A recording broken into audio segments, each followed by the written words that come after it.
Hello everyone, I am Mahipal Swami, PGT Physics from KV2 Bikaner.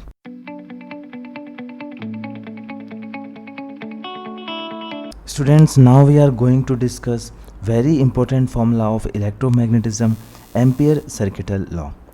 This law states that the line integral of magnetic field, line integral of magnetic field का meaning ये हुआ B vector dot D L vector, और इसका हमें integration लेना है। यानी हमने एक कर्व एज्यूम करना है और उस कर्व के लेंथ के अलोंग अगर हम मैग्नेटिक फील्ड का डॉट प्रोडक्ट फाइंड करते हैं और फिर उसका इंटीग्रेशन लेते हैं तो इसको हम लाइन इंटीग्रल कहते हैं। तो ये बिल्कुल उसी तरह से है, जब हमने गॉस लॉ किया था तो वहाँ पर हमने एक टर्म यूज़ किया था surface integral of electric field. तो वहाँ पे हमने एक सरफेस एज्यूम किया था, उसका कोई स्मॉल एलिमेंट लिया था हमने सरफेस का, और फिर वहाँ पर हमने कुछ इस तरह से वैल्यू लिखी थी। So this is known as the surface integral of electric field. तो यहाँ पर हम इसको कहते हैं line integral of magnetic field for a closed curve. यहाँ क्लोज्ड कर्व का मीनिंग ये हुआ कि हमने जो कर्व लेना है वो क्लोज्ड होना चाहिए, पूरा बंद होना चाहिए। तो यहाँ पर हमने यहाँ पर एक सर्कल यूज़ किया छोटा सा। So line integral of magnetic field यानी B dot D L is equal to mu naught times the net current, mu naught times the net current threading through the area bounded by the curve. यानी हमने जो curve assume किया है उस curve के अंदर जितनी भी करंट पास हो रही है that total current comes here. So this is the Ampere circuital law. यानी हम क्या कह सकते हैं, इंटीग्रेशन यानी line integral of magnetic field is equal to the mu naught times the total current bounded by that curve. इस curve ने जितने भी करंट को बाउंड किया हुआ है वो यहाँ पर आएगा। तो ये है हमारा ampere circuital law. Ampere circuital law में जैसे यहाँ पर हमने एक वायर लिया है और इस वायर में से करंट आई फ्लो हो रहा है, तो हमें मालूम है जो मैग्नेटिक फील्ड डेवलप होगा वो बहुत सारे इस तरह से कॉन्सेंट्रिक सर्कल के फॉर्म में होता है। तो अब हमें एक लूप कंसिडर करना है। ये देखो यहाँ पर जब मैं इस फिगर को ऊपर से कंसिडर करता हूँ तो यहाँ पर ये वायर है, डॉट का मतलब करंट आपकी तरफ आ रही है इस सरफेस के perpendicular and coming outward, current की डायरेक्शन है ये।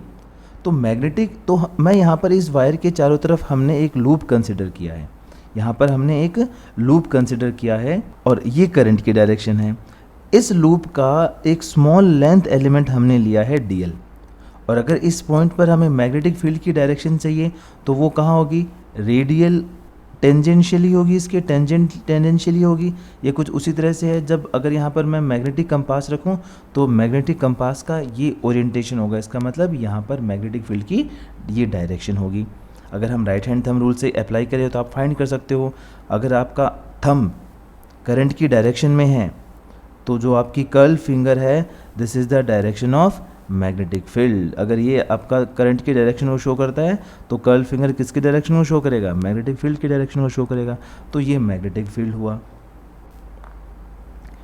तो ये था हमारा एम्पियर सर्किटल लॉ। अगर हम इसके प्रूफ की बात करें तो ये भी बहुत सिंपल होगा, जैसे integration of B dot D L is equals to, अब यहाँ पर बी और डी एल की अगर आप डायरेक्शन देखो दोनों सेम हैं, डी एल भी हमने बी की डायरेक्शन में ही लेना है ताकि हमारी प्रॉब्लम कन्वीनियंट हो जाए। सो बी डॉट डी एल, इसको जब हम एक्सप्लेन करेंगे तो ये इसको इस तरह से लिख सकते हैं B D L cos theta, और यहाँ पर क्योंकि दोनों सेम डायरेक्शन में हैं so theta is equals to 0, theta 0 तो cos 0 and cos 0 is 1, so this can be written as B D L. अब क्योंकि इस वायर से सर्कल के हमारे इस लूप के सभी पॉइंट सेम डिस्टेंस पे है, इसका मतलब मैग्नेटिक फील्ड की वैल्यू सेम आएगी। तो यहाँ पर मैग्नेटिक फील्ड कांस्टेंट है तो हम इसको इंटीग्रेशन से बाहर लिख लेते हैं, और यहाँ पर है हमारे पास dl। तो dl का मतलब ये हुआ कि इस लूप को अगर मैं इसी तरह से छोटे छोटे लेंथ एलिमेंट में डिवाइड कर दूँ और फिर उन सभी सारे लेंथ एलिमेंट को ऐड कर दूँ तो हमें क्या मिलेगा, this is b, so we get 2 pi r, r is the radius, अब अगर यहाँ पर हम मैग्नेटिक फील्ड की बात करें तो हमने बायो सावर्ट में किया था। अगर हमारे पास वायर है, इनफाइनाइट वायर है, और किसी आर डिस्टेंस पे अगर हमें मैग्नेटिक फील्ड फाइंड करना होता है तो हम फॉर्मूला कौन सा यूज़ करते हैं? B is equals to mu naught I upon 2πr। तो ये हमारा फॉर्मूला होता है। तो जब हम मैग्नेटिक फील्ड की वैल्यू यहाँ पुट करेंगे तो हमें वैल्यू कुछ इस तरह से मिलेगी, that mu naught I upon 2πr multiply by 2πr, so 2πr cancel and we get mu naught I. So B dot D L से हमने स्टार्ट किया था और हमारी लास्ट में वैल्यू क्या आई है? म्यू नॉट आई। तो ये सिंपल सा प्रूफ था एम्पियर सर्किटल लॉ का। अब देखो इसमें थोड़ा सा हम कुछ और डिस्कशन करते हैं एम्पियर सर्किटल लॉ में। जैसे यहाँ पर मैंने एक ये लूप एज्यूम किया है और मेरे पास बहुत सारे वायर है जो अलग अलग डायरेक्शन में करंट फ्लो हो रहा है। जैसे मान लेते हैं this is I1, this is I2, this is I3, this is I4, this is I5 and this is I6। और अगर इस कंडीशन में मुझे एम्पियर लॉ अप्लाई करना है, एम्पियर सर्किटल लॉ अप्लाई करना है, तो यहाँ पर हमने सबसे पहले एक लूप एज्यूम किया है, जैसे ये लूप आपको दिख रहा है। तो ऐसे केस में अगर आपको एम्पियर सर्किटल लॉ अप्लाई करना है तो हमारा फॉर्मूला कुछ इस तरह से होगा, B vector dot D L vector integration, this is the line integral of magnetic field, is equals to mu naught summation I. Summation I का मतलब ये हुआ जो आपने एम्पिरियन लूप एज्यूम किया है उसके अंदर कितनी करंट है। लेकिन आपको यहाँ ये ध्यान रखना होगा कि करंट की डायरेक्शन देखो अलग अलग है। यहाँ पर दो वायर में करंट ऊपरी की तरफ फ्लो हो रहा है, एक वायर में करंट नीचे की तरफ फ्लो हो रहा है। तो यहाँ पर हमें एक साइन कन्वेंशन, एक खास साइन कन्वेंशन को ध्यान रखना है। अगर आपने इन करंट को पॉजिटिव लिया है तो ये करंट हमारी नेगेटिव होगी। So this summation I can be written as I3 plus I4 and minus I5। ध्यान रखिए ये जो बाकी वायर है ये हमारे एम्पिरियन लूप से बाहर है, तो हम इसको समेशन आई में कंसिडर नहीं करेंगे। समेशन आई में केवल वो वैल्यू हुई होगी जो हमारे लूप के अंदर है, और डेफिनेशन भी यही कहती है। तो ये है सिंपल सा method ampere circuital law apply करने का। अब हम डिस्कस करेंगे application of ampere circuital law.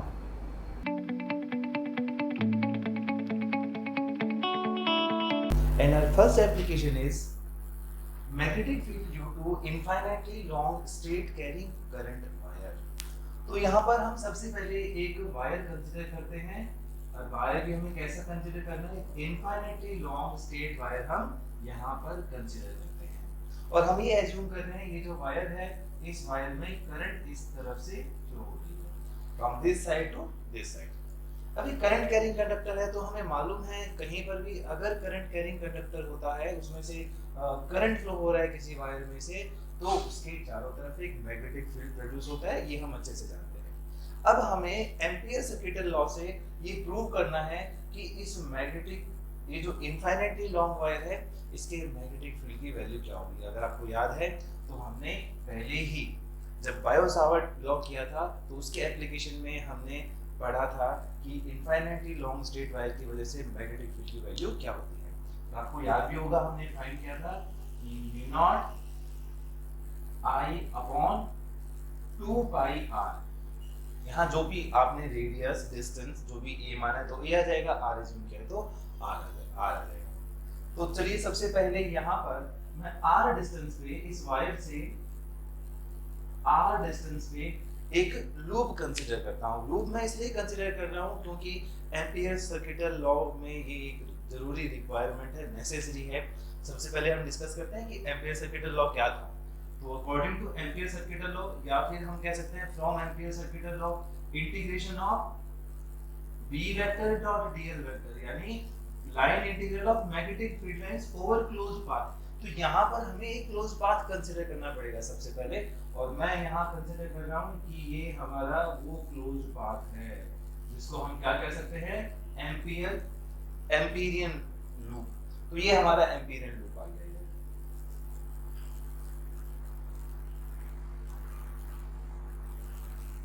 तो ये हमारा एम्पिरियन लूप है जो r डिस्टेंस पे है और मुझे यहाँ पर मैग्नेटिक फील्ड फाइंड करना है इस पॉइंट पर। r डिस्टेंस पे एक पॉइंट p है, इस वायर की वजह से यहाँ पर हमें मैग्नेटिक फील्ड की वैल्यू फाइंड करनी है और वो वैल्यू ये आएगी। अब हमें same value ampere circuital law से प्रूव करनी है। तो अगर मुझे ये लॉ अप्लाई करना है तो मुझे b की वैल्यू चाहिए, फिर मुझे dl फाइंड करना पड़ेगा, फिर उन दोनों का डॉट प्रोडक्ट फाइंड करना पड़ेगा और ये पूरी वैल्यू को मैं इक्वेट करूंगा म्यू नॉट समेशन i, यानी इस लूप में से टोटल कितनी करंट जा रही है उसको मैं परमिएबिलिटी, वहां पर जो भी मटेरियल है मीडियम है उसकी परमिएबिलिटी से मल्टीप्लाई कर दूंगा। अभी मैं यहाँ पर एज्यूम कर रहा हूँ कि मेरे पास फ्री स्पेस है, वैक्यूम है, तो मैं यहाँ पर म्यू नॉट यूज कर रहा हूँ। तो अब इस फॉर्मूला में सबसे पहले हम इसको सॉल्व करते हैं। इसको जब हम सॉल्व करते हैं तो पहले इसका ये वाला पार्ट ही ले लेते हैं। So integration b vector dot dl vector को सॉल्व करते हैं। इंटीग्रेशन, अब देखो b dl दोनों डॉट प्रोडक्ट है तो हम डॉट प्रोडक्ट को ओपन करते हैं, दोनों को डॉट प्रोडक्ट ओपन करते हैं तो कुछ इस तरह से आएगा b dl cos थीटा। अब इस फिगर में हम देखते हैं b और dl कहाँ है। जैसे इस पॉइंट पर b और dl के बीच का एंगल चाहिए, मतलब आपको डायरेक्शन चाहिए। यहाँ पर अगर करंट इस तरफ फ्लो हो रहा है और मुझे इस पॉइंट पर मैग्नेटिक फील्ड चाहिए तो उसकी डायरेक्शन कहाँ होगी, वही हमारा राइट हैंड थंब रूल, अंदर की तरफ। डायरेक्शन अंदर की तरफ होगी तो this is the direction of magnetic field b vector की, ये डायरेक्शन आ गई। यानी आप यहाँ पे क्या मान सकते हो, इधर इस तरह से क्रॉस बन रहा है। इसी तरह से dl क्या होता है, जो आपने लूप एज्यूम किया है उस लूप का कोई स्मॉल लेंथ एलिमेंट, कोई छोटा लेंथ का टुकड़ा होता है। तो यहाँ पर मैं इधर लेंथ का वो एलिमेंट dl एज्यूम कर रहा हूँ। तो इसकी डायरेक्शन भी हम हमारी कन्वीनियंट के लिए मैग्नेटिक फील्ड की डायरेक्शन में ही लेते हैं। मैग्नेटिक फील्ड की डायरेक्शन में लेते हैं तो यही हमारा dl की डायरेक्शन हुआ। तो फिगर से आपको दिख रहा है दोनों सेम ही डायरेक्शन में है, तो थीटा की वैल्यू हो गई 0। थीटा की वैल्यू 0 है तो यहाँ पर जब हम वैल्यू पुट करेंगे cos 0 तो ये वैल्यू आ जाएगी integration b dl cos 0 and cos 0 is 1। cos 0 की वैल्यू होती है 1, तो वैल्यू यहाँ पुट करते हैं। सो इंटीग्रेशन b dl और इसकी वैल्यू हो गई 1। अब देखो यहाँ पर मैग्नेटिक फील्ड की value through out this loop constant है, क्योंकि आप लूप के किसी भी पॉइंट पे चली जाइए सभी पॉइंट इस r डिस्टेंस पे है। r डिस्टेंस पे है तो मैग्नेटिक फील्ड की हमें कांस्टेंट वैल्यू मिलेगी। इस वजह से आप मैग्नेटिक फील्ड को इस इंटीग्रेशन से बाहर निकाल सकते हो। तो ये आएगा b integration over close surface dl। तो यहाँ पर हमने क्या माना था कि ये जो लूप है इस लूप का एक स्मॉल हिस्सा माना था हमने, स्मॉल छोटा सा टुकड़ा माना था dl। तो अगर मैं इसी लूप को इसी स्मॉल dl अमाउंट के जो लेंथ एलिमेंट है उससे बना हुआ मानूं और सभी लेंथ के एलिमेंट को ऐड करूंगा तो मुझे क्या मिलेगा, the circumference of this loop. So this formula can be written as b and integration of dl is 2 pi, यहाँ पर रेडियस आ रहा है तो ये आ जाएगा 2 पाई यार इक्वेशन। अब मुझे एम्पियर सर्किटल लॉ, ये किसकी वैल्यू आ गया, ये b डॉट dl की वैल्यू आ गई और इसको इक्वेट किससे करना है, म्यू नॉट समेशन i से। तो from Ampere circuital law b vector dot dl vector equals to mu naught summation i। Summation i का मतलब है जो आपने लूप एज्यूम किया है उस लूप के अंदर से कितनी करंट जा रही है। फिलहाल हमने जो लूप एज्यूम किया है, जो एम्पियर लूप एज्यूम किया है उसमें से I करंट पास हो रहा है, तो यहाँ जो समेशन I या जो I एनक्लोज है उसकी जगह वैल्यू क्या आएगी, I आएगी। और ये इक्वेशन 1 से सॉल्व करने पर आया है b 2 pi r equals to mu naught I। तो मैग्नेटिक फील्ड की वैल्यू आ जाएगी b is equals to mu naught I upon 2 pi r। तो ये वही वैल्यू आई है जो हमने बायो सावर्ट की एक एप्लीकेशन में फाइंड की थी। तो इनफाइनाइट लॉन्ग स्ट्रेट वायर की वजह से किसी सर्टेन पॉइंट पर मैग्नेटिक फील्ड फाइंड करने का ये फॉर्मूला हमें यूज करना है।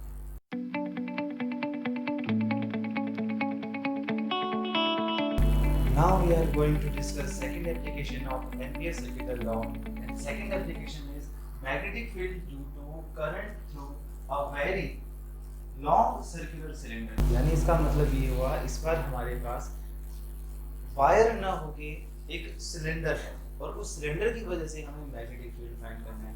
यानी हम ये अज्यूम कर सकते हैं हमारे पास एक थिक वायर है, बहुत थिक वायर है ये सिलेंडर है और इस सिलेंडर की वजह से हमें मैग्नेटिक फील्ड फाइंड करना है एट डिफरेंट पॉइंट। ठीक है। अच्छा, यहाँ पर अब दो केसेस हो सकते हैं, इन दोनों केसेस को हम साथ लेके चलते हैं। दोनों केस ये हो सकते हैं कि जब इस सिलेंडर में से करंट फ्लो हो रही है तो हो सकता है वो करंट केवल इसकी क्रॉस सेक्शन यानी जो इसकी सरफेस है, इस सरफेस के अलोंग फ्लो हो रही है, लाइक दिस। जैसे ये जो सरफेस है, केवल इस सरफेस के अलोंग करंट फ्लो हो रही है और हम यहाँ ये एज्यूम कर रहे हैं कि जो टोटल करंट इसमें से पास हो रही है वो I है। जो टोटल करंट इसमें से पास हो रही है वो I। एक केस तो ये हो सकता है और एक केस ये हो सकता है कि जो इसमें से करंट I पास हो रही है वो throughout the all cross section area pass हो रही है, यानी कुछ इस तरह से ये पूरे इस क्रॉस सेक्शन एरिया में से इसके अंदर में से करंट फ्लो हो रही है और हम ये एज्यूम करें जो टोटल करंट फ्लो हो रही है इसमें से वो I करंट फ्लो हो रही है। तो ये दोनों केस को हमने ध्यान रखना है।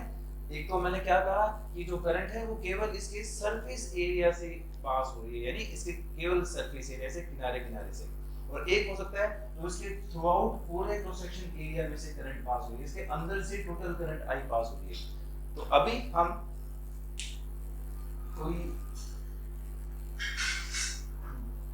जो हमारा फर्स्ट केस है उस केस में आप कुछ भी एज्यूम कर सकते हो, चाहे करंट बाहर से फ्लो हो रही हो चाहे इसके सरफेस से फ्लो हो रही हो, कुछ फर्क नहीं पड़ेगा।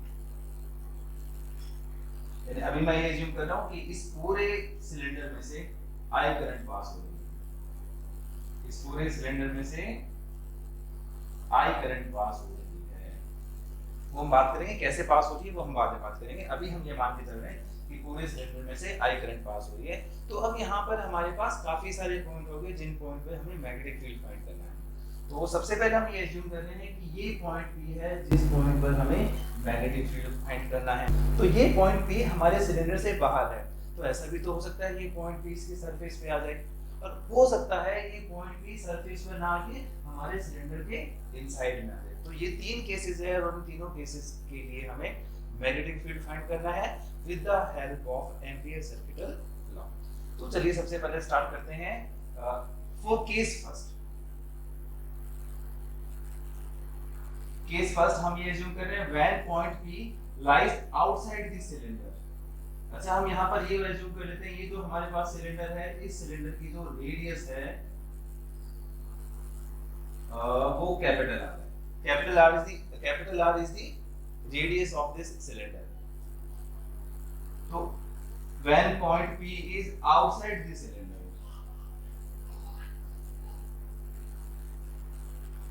या आप इसको ऐसे भी लिख सकते हो when R is greater than R, यानी ये जो R है, R कौन सी डिस्टेंस है, वायर से जिस पॉइंट पर आपको मैग्नेटिक फील्ड फाइंड करना है उसकी डिस्टेंस है, उससे बाहर है। तो इस डिस्टेंस को मैं स्मॉल r नाम दे देता हूं। ठीक है, एम्पियर सर्किटल लॉ अप्लाई करना है। तो from Ampere circuital law integration over close surface of line integral of magnetic field equals to mu naught summation I। तो आपको ध्यान होगा जस्ट अभी हमने जो एप्लीकेशन की है तो उसके अकॉर्डिंग सबसे पहले हमें एक लूप एज्यूम करना पड़ेगा, और वो जो लूप है उस पॉइंट से पास होना चाहिए जिस पॉइंट पे हमें मैग्नेटिक फील्ड फाइंड करना है, जैसे कि ये हमारा केस। तो जब पॉइंट P बाहर होगा तो बिल्कुल सारे केसेस वही होंगे जो हमने अभी डिस्कस किए हैं। वैसे मैं फिर भी फटाफट डिस्कस कर देता हूँ। इस पॉइंट पर क्योंकि करंट इधर फ्लो हो रही है और मुझे पॉइंट P पर मैग्नेटिक फील्ड फाइंड करना है जो कि अंदर की तरफ होगा, यानी मैग्नेटिक फील्ड की डायरेक्शन भी अंदर की तरफ, यानी आप क्रॉस एज्यूम कर सकते हो यहाँ पर। इसी तरह से जो मैं dl स्मॉल लेंथ एलिमेंट लूंगा उसकी डायरेक्शन भी अंदर की तरफ लेंगे, वही हमारे कन्वीनियंस के लिए। जब दोनों की डायरेक्शन सेम है इसका मीनिंग थीटा क्या हुआ, 0। जब हम यहाँ वैल्यू पुट करेंगे तो ये बिल्कुल उसी तरह से जो अभी हमने सोल्व किया। फिर भी वापस सोल्व कर लेते हैं एक बार।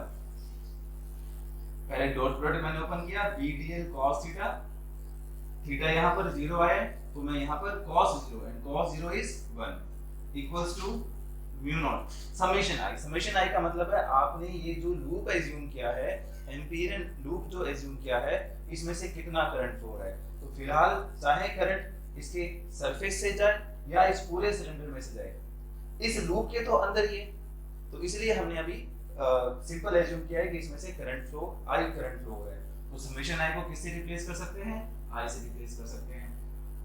अब आप क्योंकि इस पूरे लूप का हर पॉइंट इस r डिस्टेंस पे है, तो मैग्नेटिक फील्ड कांस्टेंट है, तो b बाहर आ जाएगा एंड इंटीग्रेशन ऑफ dl वापस क्या आएगा, 2 pi r equals to mu naught i।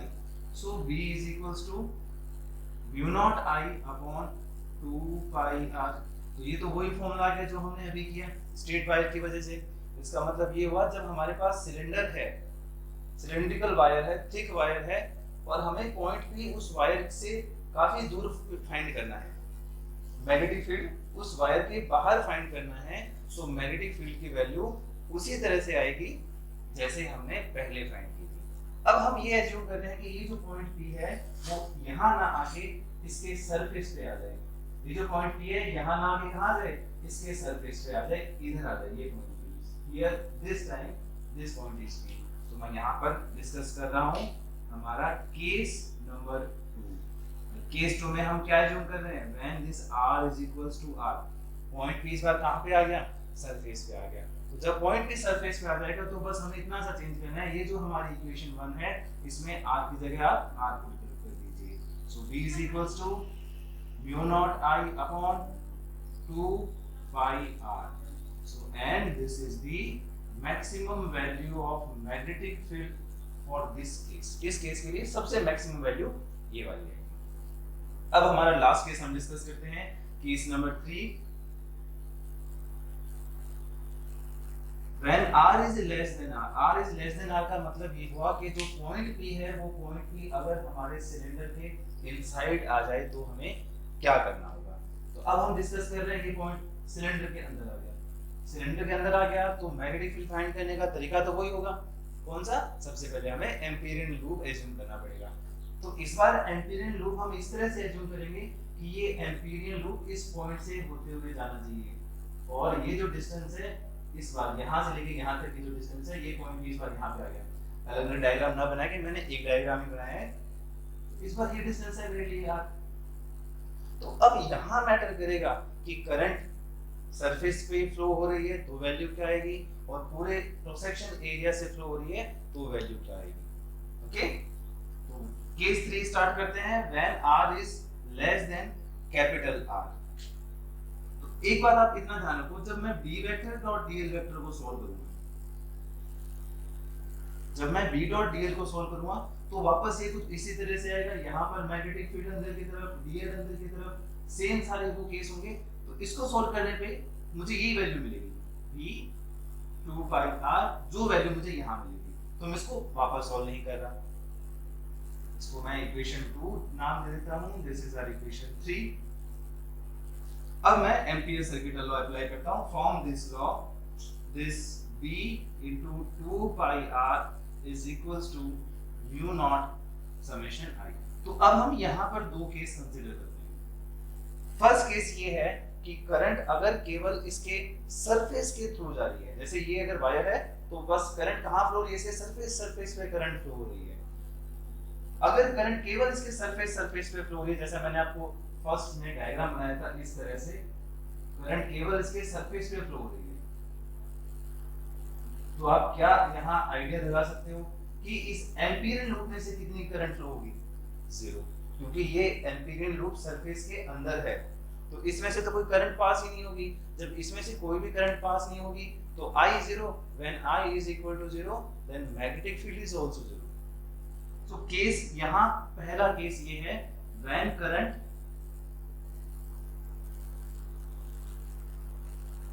is flowing only through the surface,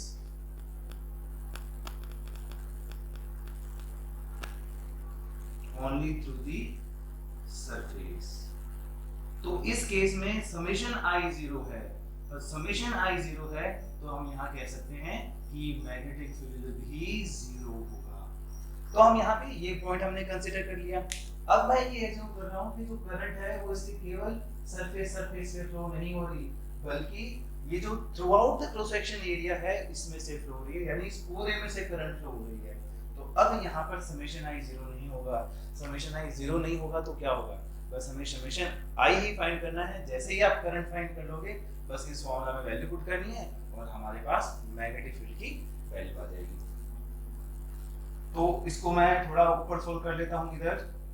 तो पहले मैं समेशन आई को इधर सोल्व कर रहा हूँ। ये केस नंबर 2 है हमारा, जब करंट पूरे throughout the surface flow हो रही हो, when current is flowing, when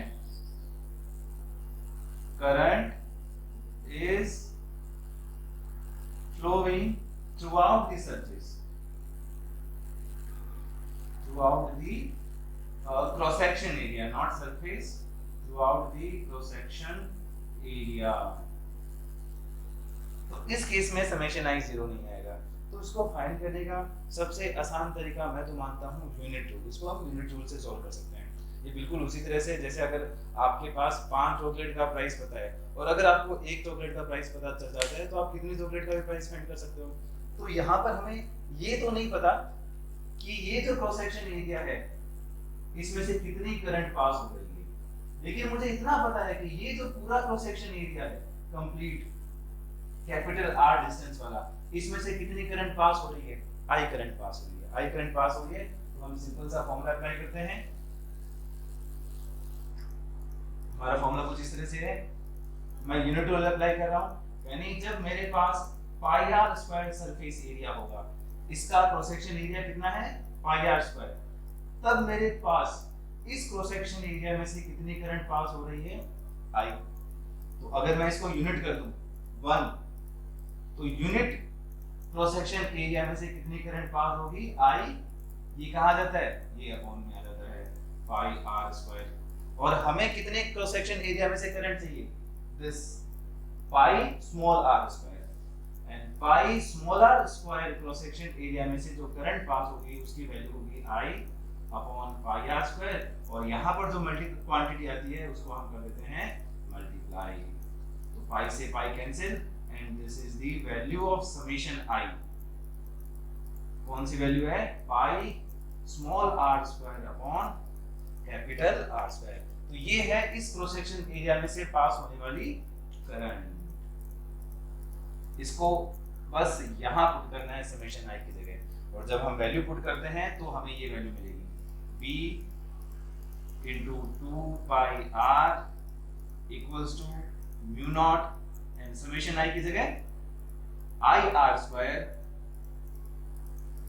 upon capital R square. यहाँ पर ये स्मॉल r और ये स्मॉल r कैंसिल, और जब आप b की वैल्यू फाइंड करोगे तो आपको अल्टीमेटली b की वैल्यू कुछ ये मिलेगी म्यू नॉट, इधर म्यू नॉट I 2 पाई इसके अपॉन में आ जाएगा, तो म्यू नॉट I अपॉन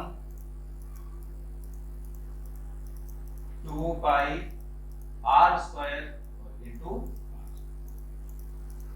इसका मतलब ये हुआ जब हम सिलेंडर के अंदर जाते हैं तो मैग्नेटिक फील्ड इस r डिस्टेंस के डायरेक्टली प्रोपोर्शनल है, लेकिन बाकी केस में डायरेक्टली प्रोपोर्शनल नहीं था। जैसे इससे जो पहले वाला केस था उसमें अपॉन में r था, है ना, वो इनवर्सली प्रोपोर्शनल था, लेकिन यहाँ पर क्या है, ये डायरेक्टली प्रोपोर्शनल है। तो अब हम इन तीनों वैल्यू का अगर ग्राफ ड्रॉ करते हैं तो ग्राफ हमारे पास कुछ इस तरह से आएगा। मैग्नेटिक फील्ड और r डिस्टेंस के बीच में, यहाँ मैग्नेटिक फील्ड है और इसको मैं r डिस्टेंस ले रहा हूँ, और यहाँ पर एक मैंने डिस्टेंस मानी है, ये डिस्टेंस है r इक्वल टू r वाली डिस्टेंस, ये हम सेंटर पे पहुंच गए। When r is equal to 0, जब आप बिल्कुल सेंटर पे आ जाओगे तो मैग्नेटिक फील्ड की वैल्यू क्या हो जाएगी, 0। When r is 0 b is also 0। तो सेंटर पे मैग्नेटिक फील्ड 0।